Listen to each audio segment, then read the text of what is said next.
Doctor BR Ambedkar Konaseema జిల్లా కొత్తపేట నియోజకవర్గంలో ఈరోజు మనం ఉన్నాం. మనతో పాటు మహిళా తెలుగుదేశం పార్టీ నాయకురాలు ఉషారాణి గారు ఉన్నారు. ఇప్పుడు తెలుగుదేశం పార్టీ ప్రకటించినటువంటి మహిళా సాధికారత గురించి, అలాగే మహిళలకు చేయబోయే సదుపాయాలు, దాని గురించి ఆవిడ మాటల్లో వినే ప్రయత్నం చేద్దాం. చెప్పండి మేడం. నా పేరు ఉషారాణి, కొత్తపేట మాది. నేను గత కొన్ని సంవత్సరాల నుంచి కూడా ఒక మహిళా ఉమెన్ ఆర్గనైజర్గా ఉన్నాను. మహిళల సమస్యల పట్ల, మహిళల యొక్క అభివృద్ధి పట్ల నాకు ఒక అవగాహన ఉంది అని నేను అనుకుంటున్నాను. అయితే ప్రస్తుతం సమాజంలో జరిగే మార్పులు, రాష్ట్రంలో జరుగుతున్న ఒక అరాజక వ్యవస్థని మనందరం కూడా ఖండించాల్సిన అవసరం ఉంది అని నేను అనుకుంటున్నాను. ముఖ్యంగా మొదటి నుంచి కూడా తెలుగుదేశం పార్టీ మహిళల పార్టీ అని నేను గర్వంగా చెప్పుకుంటున్నాను. అలా చెప్పుకోవడానికి నేనే కాదు, రాష్ట్రంలో ఉన్న మహిళలందరూ కూడా ఒక మంచి ఫీల్ అవుతారు తెలుగుదేశం పార్టీ పట్ల. ఎందుకంటే తెలుగుదేశం డ్వాక్రా గ్రూపులు అనేది మొట్టమొదటి ప్రారంభించిన తెలుగుదేశం. ఈరోజు ప్రభుత్వం మేము రుణమాఫీ చేస్తున్నాము, ఇంకోటి చేస్తున్నాము అనే దానికి పునాది డ్వాక్రా గ్రూపులు. అప్పటి నుంచి కూడా ఇప్పటి వరకు మహిళలు చాలా రంగాల్లో సాధికారత సాధించారు. ఇంకా కొంతవరకు సాధించవలసిన అవసరం కూడా ఉంది నేటి కాలమాన పరిస్థితులను బట్టి.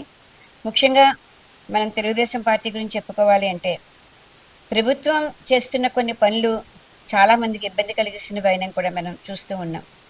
ముఖ్యంగా మహిళల యొక్క అవకాశాన్ని, ఆశల్ని వాళ్ళు ఎన్కరేజ్ చేసుకుంటున్నారేమో అనుకుంటూ ఉంటాను నేను. ప్రస్తుతం మనం చూస్తూ ఉన్నాము, అమ్మఒడి లేదా పిల్లలకి ప్రతి విద్యార్థికి సహాయం చేస్తున్నాము, నాడు నేడు చూస్తున్నాము, ఇవన్నీ చెప్పి విద్యా దీవెన ఇవన్నీ కూడా చేస్తున్నామని చెప్తూ ఉన్నారు. ఇప్పుడు ఏ పథకాలైతే మేము చేస్తున్నామని ప్రభుత్వం చెప్తూ ఉందో ఆ పథకాలన్నీ కూడా తెలుగుదేశం ప్రభుత్వం నుంచి ఇక్కడికి రిలీజ్ అయినవే. కాకపోతే కొద్దిగా పేర్లు మార్పు చెందాయి అంతే. స్కూల్కి వెళ్ళే విద్యార్థులందరికీ విద్యా దీవెన కింద 15,000 రూపాయలు ఇస్తున్నామని చెప్తూ వచ్చారు.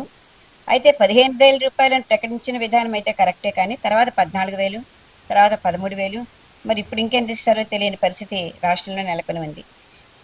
ఏ రాష్ట్రానికైనా, ఏ కుటుంబానికైనా, ఏ సమాజానికైనా విద్యార్థులు అనేవారు భావితరాలకి వాళ్ళు పునాదులు. అటువంటి విద్యార్థులను ఇళ్లలో ఒక్క విద్యార్థికి సహాయం చేస్తే మిగిలిన విద్యార్థులు ఏమైపోతారు? మనదంతా కూడా శ్రామిక జీవనం గడుపుకునే కుటుంబాలు మనకు ఎక్కువగా ఉన్నాయి.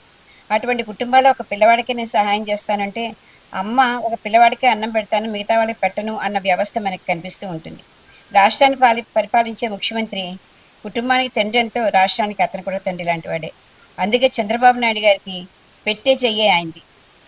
5 రూపాయలకే భోజనం పెట్టిన ఘనత ఒక్క చంద్రబాబు నాయుడు గారికే ఉంది.